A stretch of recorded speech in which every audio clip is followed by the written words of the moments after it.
Voilà. Nous allons voir rapidement comment interpréter la note de calcul, comment interpréter le résultat obtenu après avoir calculé un projet ou après avoir dimensionné un élément de la structure. Alors pour les cas précis, nous allons voir rapidement cette note de calcul que j'ai obtenue après avoir calculé bien évidemment ce projet, donc en faisant les calculs d'assemblage des tubes circulaires avec platine d'Abou, à l'aide bien évidemment du logiciel Master EC Assemblage Acier. Les amis, généralement, ça c'est un cauchemar de beaucoup d'ingénieurs. Beaucoup de confrères, beaucoup des amis ne maîtrisent pas bien l'interprétation de résultats. Tandis que c'est un élément ou c'est un point important pour tous les ingénieurs et surtout les ingénieurs qui maîtrisent le calcul des structures, que ce soit à la main ou bien à travers le logiciel.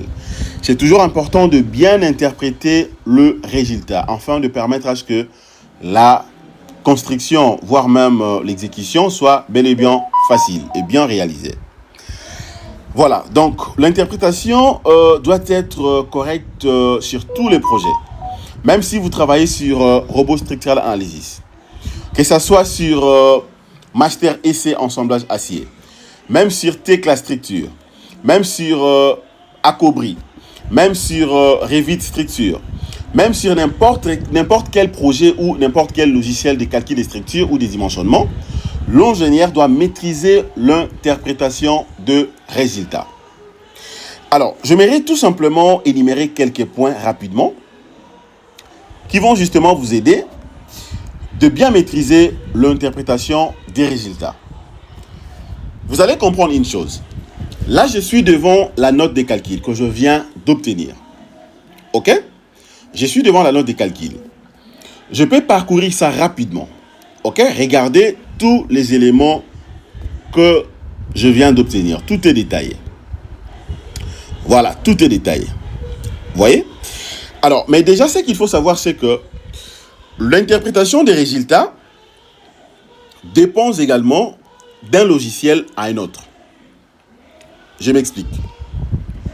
Si par contre que vous travaillez sur Robot Structural Analysis, Robot vous donne une note de calcul détaillée, surtout pour les cas dans le cas d'Indal. Si par contre que vous dimensionnez Indal, Robot vous donne deux types de notes de calcul. Vous avez une note de calcul globale ainsi que la note de calcul détaillée. Mais là-dedans, vous aurez tous les éléments, OK, d'une manière détaillée, mais à la fin, il vous donne au même moment, donc justement, je peux dire comment, donc un petit métré, OK, avec bien évidemment les éléments déjà quantifiés. Mais tandis que l'avantage avec Master EC ici, il vous donne l'aperçu de tous les éléments, donc détaillés, de la note de calcul, les éléments tels que vous avez donc utilisé le logiciel, mais à la fin, vous avez un petit résumé. Vous avez un petit résumé déjà détaillé. Cela revient à dire quoi? Généralement, comment moi je fais pour bien interpréter mes résultats quand je travaille sur Robot Structural Analysis? D'autant plus que Robot me donne le note de calcul d'une manière brute, dont j'ai tous les éléments déjà détaillés, comme je viens de les dire. À la fin, je fais un petit résumé. Je fais un petit résumé, un petit tableau. OK? Un petit tableau bien évidemment prédéfini. C'est là où je rassemble quelques éléments très importants afin de faciliter la compréhension pendant l'interprétation des résultats. Et surtout si par contre que c'est une note de calcul que je dois renvoyer peut-être donc auprès de contrôle ou bien mettre sur terrain de manière à ce que la réalisation soit donc bien faite. Et donc je suis censé faire un petit résumé. Mais regardez maintenant ici. Master EC 3 vous donne tous les éléments et déjà avec un petit résumé. Comment maintenant je peux interpréter rapidement donc la note de calcul ici? C'est très simple. Premièrement, je vais lire. Je vais d'abord lire justement, je vais parcourir rapidement la note de calcul et à la fin, je vais vous montrer les tactes, ce que vous devez faire afin de bien comprendre votre note de calcul. Là, par exemple, ça c'est les titres. Calcul d'assemblage. OK, de type circulaire, platine d'Abou, comme je l'avais dit. De l'autre côté, j'ai des images. Ça, c'est justement le projet. OK? Et puis, de l'autre côté, j'ai donc le projet sous forme de coupe. Rien qu'à travers cette coupe, je sais lire très bien les projets. Le nombre des rédisseurs que moi j'ai placés, ça fait 10 rédisseurs. 1, 2, 3, 4, 5, 6, 7, 8, 9, 10. Le nombre de boulons également, c'est 10. 1, 2, 3, 4, 5, 6, 7, 8, 9, 10. De l'autre côté ici, vous avez donc le détail à ce qui concerne la partie généralité. Profil 1, j'ai la section, les diamètres, l'épaisseur, l'aile de la section, le moment d'inertie, le module de plasticité, le module d'élasticité, ainsi que la résistance. Pour les profilés 2, idem. Platine d'Abou, j'ai les diamètres, l'épaisseur, résistance. Boulon, diamètre, classe, le nombre, distance entre le profilé et les boulons, distance entre les boulons et le bord de la platine d'Abou, ainsi que l'espacement des boulons. Au niveau des soudires, il m'a proposé l'épaisseur des soudires. Au niveau, bien évidemment, des cas de charge, j'ai donc 3 efforts. Effort normal, le moment fléchissant, ainsi que l'effort tranchant. La vérification de la résistance. Il m'a donné les résultats. Tous les éléments sont là. Résistance d'un boulon à la traction, résistance d'un boulon au cisaillement, résistance d'un boulon à la pression, ainsi de suite. Donc, il m'a donné tous les éléments détaillés. Mais alors, pendant l'interprétation, c'est que moi, je suis censé faire c'est quoi? Je suis censé d'abord de comprendre, de lire clairement la note de calcul du début jusqu'à la fin. Mais ce qui est beaucoup plus important, pour moi, par rapport à cette étude d'assemblage, ce n'est que le dernier tableau ici. Les deux derniers tableaux. Voilà, les deux derniers tableaux ici. Donc, la vérification ou la vérification finale. C'est ces deux tableaux qui résument tout. Souviens-vous, la formation que j'avais postée hier, je vous avais dit que l'ingénieur est censé vérifier quelques éléments que j'avais bien évidemment énumérés. Entre autres, la résistance à la traction, la force axiale efficace, ainsi que d'autres éléments.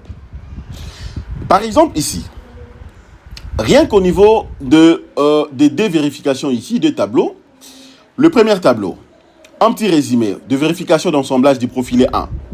Donc, ces tableaux résument en fait l'interprétation claire, ok, du profilé 1. Vous avez donc la première colonne, les éléments liés par rapport à la vérification d'assemblage, donc chaque élément. De l'autre côté, vous avez donc les rapports, ok.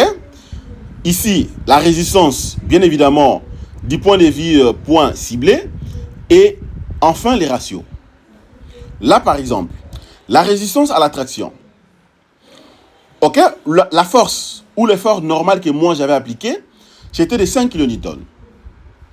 De 5 kN. Mais non, c'est-à-dire quoi? La résistance ici, le calcul exact, après avoir calculé ces projets, j'obtiens une valeur de 1058,4 kN.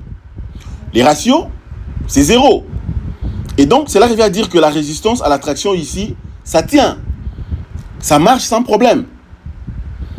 De l'autre côté ici, vous avez donc la force axiale. OK? Concernant la force axiale, et donc, j'ai deux éléments à ce niveau. Parmi les forces, il a tenu compte de l'effort normal qui est de 5 kN, ainsi que le moment fléchissant qui est de 20 kN/m.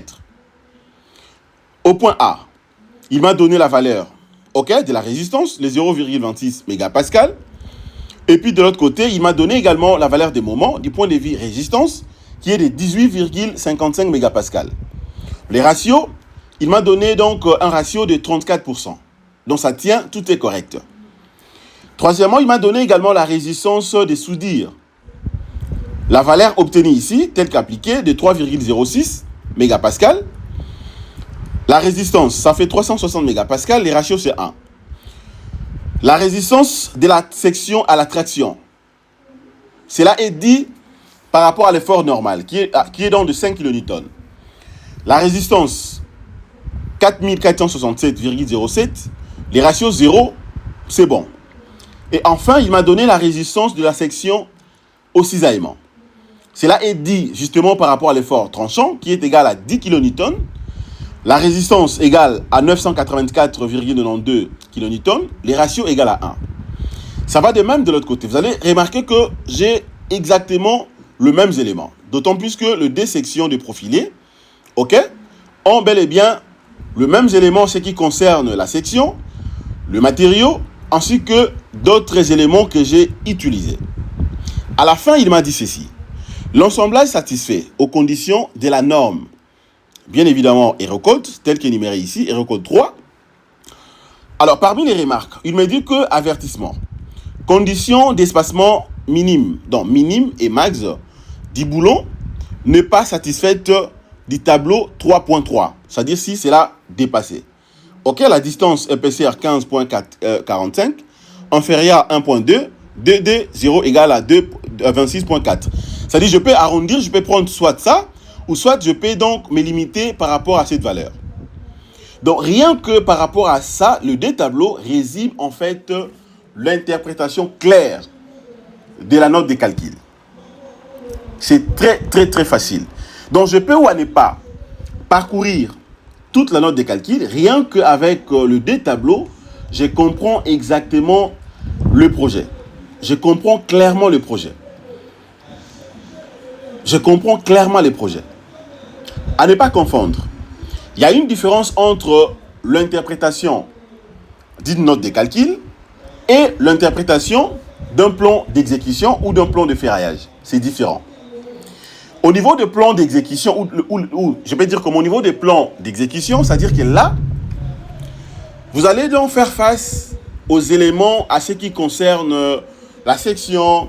Par exemple, il peut te proposer au même moment, si par contre que j'ai dimensionné un bâtiment ou bien un élément d'une structure en béton armé, il peut me proposer au même moment la section d'éléments, le nombre des barres, voire même d'autres éléments du genre comme la barre que j'ai utilisée, c'est quel type de barre par exemple? Est-ce que c'est les ronds lisses, c'est les barres haute adhérence ou quel type de barre? Vous voyez, donc il peut me proposer ça directement au même moment. Peu importe le nombre de barres que vous avez. Si vous avez donc plusieurs barres, donc il va bien évidemment vous donner toutes les barres en fait. Les barres donc seront bien détaillées et bien définies. Mais si par contre que vous avez une seule barre, il va également vous donner les détails de ça. Les amis, je ne sais pas si je me fais comprendre. Donc, pour bien interpréter la note de calcul, il suffit premièrement de parcourir. Ce n'est pas de mémoriser, mais de parcourir tout simplement la note de calcul et à la fin de vérifier, de voir les résumés à ce qui concerne la vérification finale. Pour le cas bien évidemment du master EC3 assemblage acier. Mais si par contre que vous travaillez sur robot structural analysis, et donc l'idéal serait pour vous, et surtout si par contre que vous travaillez avec des anciennes versions, vous serez obligé de faire un petit résumé, un petit récap final, à la fin un petit tableau à côté, un tableau bien encodé, avec les éléments nécessaires afin de bien interpréter la note de calcul. C'est très clair. Parce que généralement, si cette note de calcul va par exemple au sein d'un bureau de contrôle, peut-être l'ingénieur n'aura pas le temps de lire tout ça. L'ingénieur n'aura pas le temps de vérifier la résistance des boulons, tous les éléments. Non. Il va directement aller droit au but. Il va aller droit au but et surtout s'il a beaucoup à faire. Il peut aller directement au niveau de la conclusion, un petit résumé final. Il lit les tableaux, les deux tableaux, comme je viens de dire, et directement il comprend. Il sait voir que non, voilà donc cette note de calcul ne tient pas. Il y a une erreur. Ici, c'est mal calculé. Voilà donc là, les ratios ne passent pas. La résistance ne tient pas. Ainsi de suite. Donc, raison pour laquelle j'ai dit que ce logiciel est très, très, très important. C'est vraiment important. C'est vraiment important, les amis. Apprenez ça, ça va vous aider. Apprenez ça, ça va vous aider. N'oubliez pas, notre objectif, c'est que tout le monde doit maîtriser minimum 5 logiciels de calcul des structures ou 5 logiciels de dimensionnement en 2026. C'est très important. C'est très important. Il ne faut pas dire que vous maîtrisez bien Robot Structural Analysis, c'est tout pour vous. Non. Non, c'est toujours important d'apprendre. C'est vraiment important. Il y a d'autres résumés que Master et C3 peuvent vous proposer. D'autres détails par rapport, bien évidemment, à la note des calculs. Peut-être Robot n'aura pas le temps de vous les donner. Robot peut-être n'aura pas le temps de vous les donner. Mais si par contre vous maîtrisez les deux, vous maîtrisez 3 logiciels, eh bien là maintenant c'est à vous de jongler. Donc en fait, c'est question de jongler tous ces logiciels et vous allez voir que vous serez calé. Donc voilà les amis, c'est que j'allais partager ensemble avec vous. Nous allons continuer nos séries de formations afin d'aider encore tout le monde. Merci de votre disponibilité. À tout à l'heure, nous allons donc enchaîner une nouvelle formation. Merci.